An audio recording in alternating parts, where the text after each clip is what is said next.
నిజామాబాద్ దుబ్బాలో అంగరంగ వైభవంగా ఘనంగా అమ్మవారి విగ్రహ ప్రతిష్ఠ కార్యక్రమం జరుగుతుంది. సో ఇక్కడ అమ్మవారి విగ్రహ ప్రతిష్ఠ జరగాలని కొన్ని సంవత్సరాలుగా ఇక్కడ ప్రజలందరూ ఎదురు చూడడంతో పాటు వాళ్ళ దృఢ సంకల్పం. సో ఒక్కసారి అసలు ఈ ఆలయం గురించి తెలుసుకుందాం, అమ్మవారి గురించి తెలుసుకునే ప్రయత్నం చేద్దాం, ఇక్కడ జరుగుతున్న ఉత్సవాల గురించి తెలుసుకుందాం. సో ఇక్కడ అమ్మవారు పెద్దమ్మ తల్లి అంటే చాలా మహిమగల తల్లి అని అందరూ చెప్తుంటారు. సో అట్లాంటి తల్లికి ఆలయ నిర్మాణం ప్రతిష్ఠ కార్యక్రమం ఎట్లా జరుగుతుంది? ఒక చిన్న గుడిలో ఉండేది.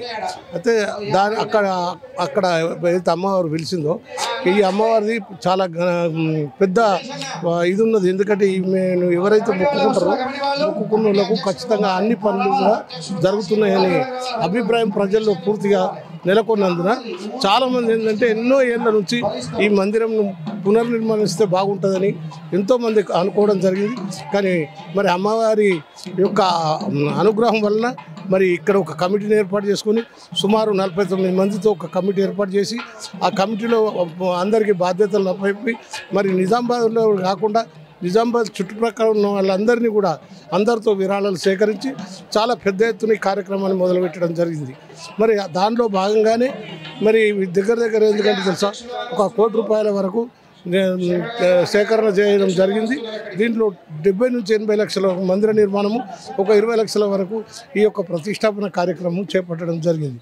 దీంట్లో భాగంగా మరి 21వ తారీఖు నాడు 21 నుంచి ప్రతిష్టాపన కార్యక్రమాలు అవి ఒకనాడు నీటిలో ఉంచడం అమ్మవారిని, ఒకనాడు ధాన్యంలో ఉంచడం, ఒకనాడు ఫలాలలో ఉంచడం, ఈనాడు ప్రతిష్టాపన చేయడం జరిగింది.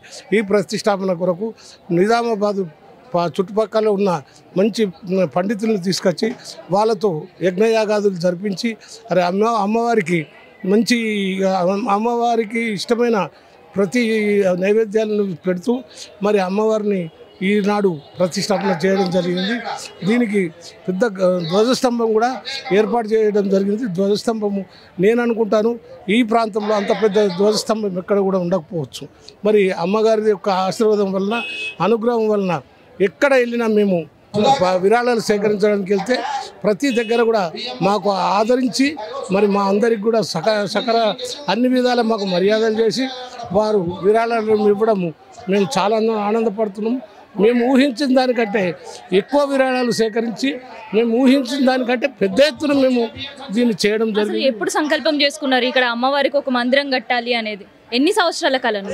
ఇప్పుడు మేము మా పూర్వీకులు ఇక్కడ ఉండింది, వాళ్ళు అదే విధంగా యథావిధిగా నడిపిస్తున్నారు.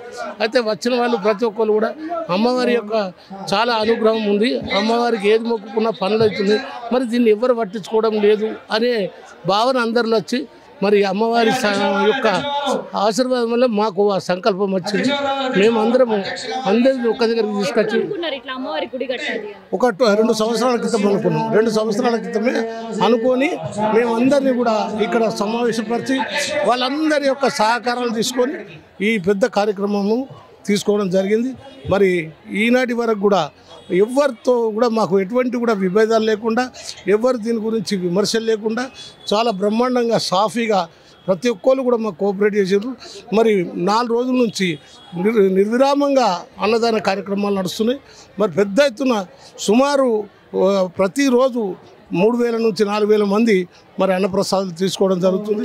ఇది అమ్మగారి అన్నప్రసాదాలు తీసుకొని అమ్మవారి అనుగ్రహానికి పాత్రలవుతున్న వాళ్ళందరికీ, భక్తులందరికీ మా తరఫు నుంచి, మా కమిటీ తరఫు నుంచి నా ప్రత్యేక ధన్యవాదాలు తెలుపుకుంటూ మరి అమ్మవారి ఆశీర్వాదము అందరికీ అనుగ్రహం, అమ్మవారి అనుగ్రహం ఉండాలని కోరుకుంటూ సెలవు తీసుకుంటున్నాం. సో దాదాపు ఎన్ని వేల మంది భక్తులు ఇక్కడ జరిగే ఉత్సవాల్లో పాల్గొంటున్నారు? 4 రోజులు ఉత్సవాలు జరుగుతున్నాయి. డైలీ 3000 నుంచి 4000 మధ్యలో డైలీ వస్తుండ్రు, అన్నప్రసాదం తీసుకుంటారు. మళ్ళీ నైట్లో కూడా భక్తి కార్యక్రమాలు ఉన్నాయి. దానిలో సుమారు 2000 మంది పాల్గొంటున్నారు. సో ఇవాళైతే ఆ తల్లి ప్రాణప్రతిష్ఠ కార్యక్రమాలు ముగిసిపోతాయి. సో రేపు ఉదయం ఏమేమి కార్యక్రమాలు జరగబోతున్నాయి ఆలయంలో? రేపు ఒకరోజు కార్యక్రమాలు తక్కువ ఉంటాయి. మళ్ళా శుక్రవారం నాడు బోనాల పండుగ ఉంటుంది. శుక్రవారం నాడు ఇక్కడ మహిళలచే బోనాల పండుగ జరపబడుతుంది. సో బోనాల పండుగ అమ్మవారికి తొలి బోనం సమర్పణ ఎప్పటి నుంచి స్టార్ట్ అవుతుంది? ఎప్పటి వరకు బోనాల కార్యక్రమం నిర్వహిస్తారు ఆ రోజు? శుక్రవారం మార్నింగ్ 9 గంటలకు స్టార్ట్ అవుతుంది, 12 గంటలకు ముగుస్తుంది. సో మరి బోనాల తర్వాత ఇంకేమైనా కార్యక్రమాలు ఉంటాయా? తదుపరి కార్యక్రమాలు తర్వాత మేము కూర్చుండి మళ్ళీ మాట్లాడి మళ్ళీ తదుపరి కార్యక్రమం చేస్తాము. వచ్చేది పెద్ద పండుగ ఉంది కాబట్టి దాని గురించి చర్చడం జరుగుతుంది. వందల ఏళ్ల నుండి దుబ్బా ప్రాంతంలో ఇక్కడి భక్తుల కోరికలు తీరుస్తున్న బంగారు తల్లి పెద్దమ్మకు ఇక్కడ విగ్రహ ప్రతిష్టతో పాటు ఆలయ నిర్మాణం కూడా జరుగుతుంది. ఆలయ నిర్మాణం, ఇక్కడ జరుగుతున్న పూజలకు సంబంధించిన సమాచారం ఇది. కెమెరా పర్సన్ సంపత్తో నేను మీ కావ్య, సుమన్ టీవీ, దుబ్బా నుండి.